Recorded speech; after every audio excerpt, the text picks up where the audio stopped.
I feel like all my videos talk about adversity. It was one of the early ones, 2 years ago. Yeah, I can't remember. 2 years ago. If I looked at it, I'm probably embarrassed to be like, yeah, that one's not that good. I like But was it good? Okay, then it's I good. think it's the one that you addressed it first to, I think it was Gary Scott, but it was how to handle adversity. Oh, that was one of the first ones I probably yeah, did one of the first ones. back in 2022. They had them in adversity. Handling adversity. Well, that's kind of our go-to, isn't it? That's the business. How do you handle adversity? I mean, every day you guys are challenged with this challenge because you hear the word no more than you hear the word yes. I'll just give you a funny story on that. So years ago, so you guys all know we have a residential team, B2B team, and a retail team, right? And years ago, we had the post office approach us to say, hey, we want you guys to do a campaign for us. And we're like, oh, the post office, USPS. Like, what do you want us to do? Well, we want you to go business to business, and we want you to win back the customers we've lost, the overnight shipping business to FedEx and UPS. We've lost like 95% of the market share to those companies. We only have 5%. We think you guys can help us. And we're scratching our heads because we're like, but don't you guys go to every business every day? Like, that's what they do. Like, the postman walks into every business every day all across the country. Like, they have 1 million employees. Like, what do you need us for? Like, you already have a team you got an army, much bigger than our army that goes business to business. Yeah, they can't do that because it's considered hostile. And I'm like, hostile? Like, what's hostile about it? Well, because when our people walk into a business, they're not met with rejection. Like, nobody says no to the mailman. Like, the mail guy shows up, oh no, you get out of here. Can't you read the sign? No soliciting. Get out of here, mailman. Nobody says that to the mailman. They say that to us all day long. So they didn't want their people involved in a hostile environment. So that's the way they wanted to hire us to do that hostile type work. And so they considered rejection hostile. And so it kind of made us laugh a little bit, like, oh, that's interesting. And like, the minute we're in a business where there's more yeses than nos, like if the field ever got that easy, that's when we're all out of work. Because why would a client ever need to hire us to do easy work like that, where it's just yes, yes, order taking. That sounds to me like minimum wage job that you could get anybody to do. So with that said, well, yes, every day you're met with adversity. You could go an hour without hearing the word yes. So for me, I always kind of looked at it like, I start the day off, I'm chiseled, I'm confident. Okay, let's go. Let's make today happen. No. My shoulders going down a little bit more. No. 3 hours later, I'm like this, begging people, please, will you talk to me? Will you be nice to me? I'll spend time talking to somebody who's even nice, even though I know I'm not making a sale, just because at least it's not rejection. At least I'm not getting pelted with no's. And you're all laughing because this happened to you yesterday, right? Like, every day this is happening. And so you're challenged all the time on how do you keep your chin up when you're losing? Because when you hear the word yes and you guys fill out an order, all right, I got this, man. I'm in the zone. But then no, shrink, shoulders. You just keep getting down. And so to me, the science is you just need to maintain your attitude long enough until you hear the word yes. Because once you hear the word yes, you're back to being Superman and you're going to save the day. But you got to maintain it long enough during that slump. And those slumps, think about baseball. I mean, I'm a big Dodgers fan. I'm sure many of you are as well too. And obviously, Showtime let us down a little bit in the World Series, right? But every time he was at bat, I'm like, this is it. This is the moment we're waiting for. And again, he didn't quite do it. He did enough during the regular season that the law of averages maybe caught up a little bit. Maybe his arm injury was a little more severe than any of us thought. Yeah, I mean, you're going to win, you're going to lose. As a baseball player, you have to go through those slumps, sometimes much longer than you would have liked.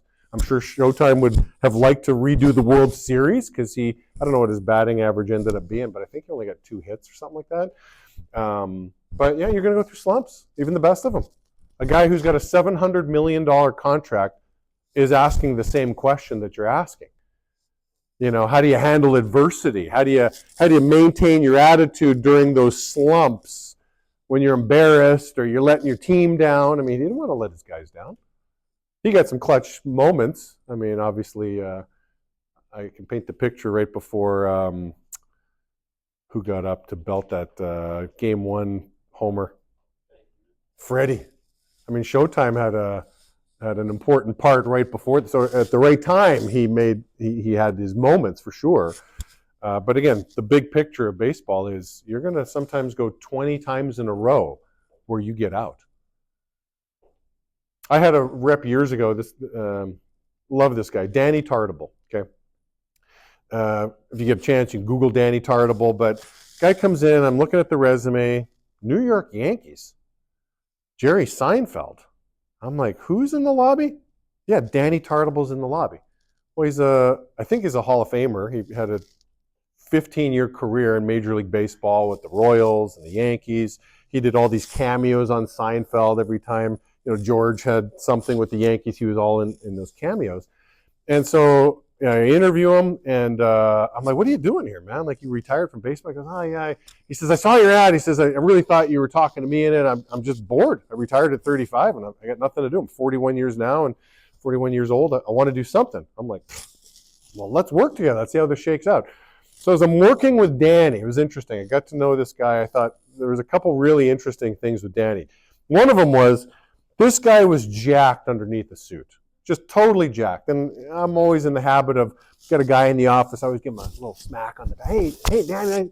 And I'd always feel these like big muscle, shoulder, like muscles. This guy was muscular. I'm like, Danny, man, you're still jacked. You look like a professional athlete. And he's like, yeah, Jamie, some habits are hard to break. I still go to the gym 6 days a week. That was the first time I'd ever heard somebody refer to habits being tough to break when he was referencing a good habit. I'm like, oh, habits are interesting. Because I always think, bad habits are hard to break. Oh, but so are good habits. So that was an interesting thing from Danny. The other thing with Danny is at a team night one time, we're sitting around talking. Team night's thinning out a little bit, just me and a couple guys and Danny. I'm like, Danny, I want you to be 100% honest with me here. You're up to bat, you're going against a pitcher, and this guy owns you. The last 10 times against this pitcher, he struck you out. I'm just trying to paint the picture of like real baseball stuff. This guy's got your number. What are you thinking at the plate? Oh, I'm getting on base. Okay, I knew you'd say that. But just be real with me for a second. Like, this guy's got your, like, I figured that's the talking track. You got to keep a positive attitude. You got to think that you're going to win. This is the kind of stuff you'd hear from anybody giving you some kind of pep talk. But I'm like, hey, be real. Are your knees shaking a little bit? Like, oh man, I can't believe I'm facing this guy. This guy's embarrassing me. He strikes me out all the time. He goes, Jamie, without a doubt, I'm getting on base. And again, I'm still trying to be negative Nancy. I'm like, but Danny, like, be realistic.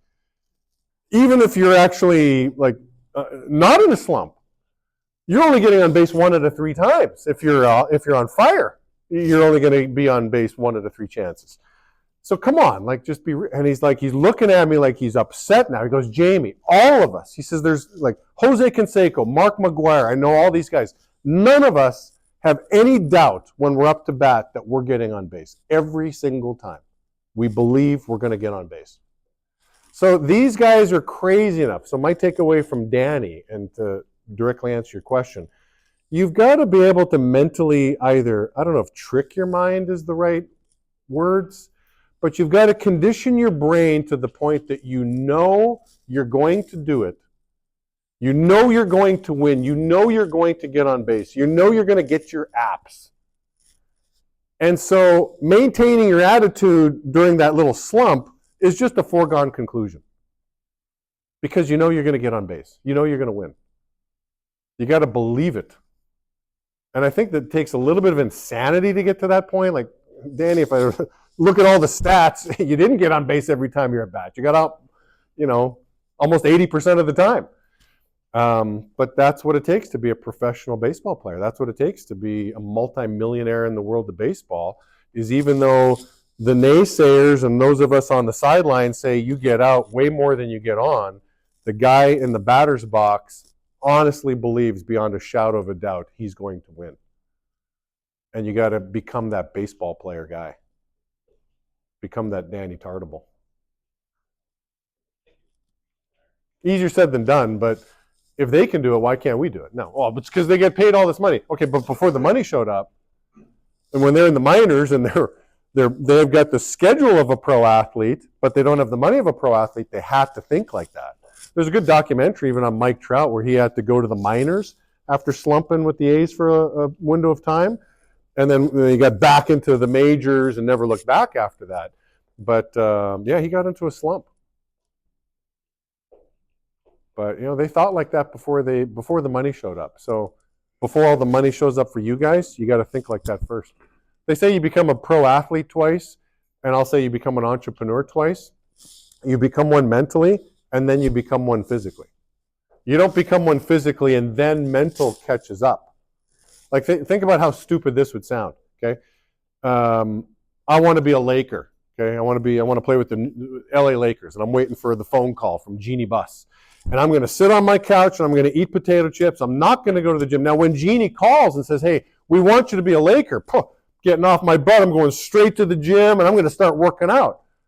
It doesn't work like that. You become the pro athlete mentally. You're doing all the things that the pro athlete does way before the contract shows up.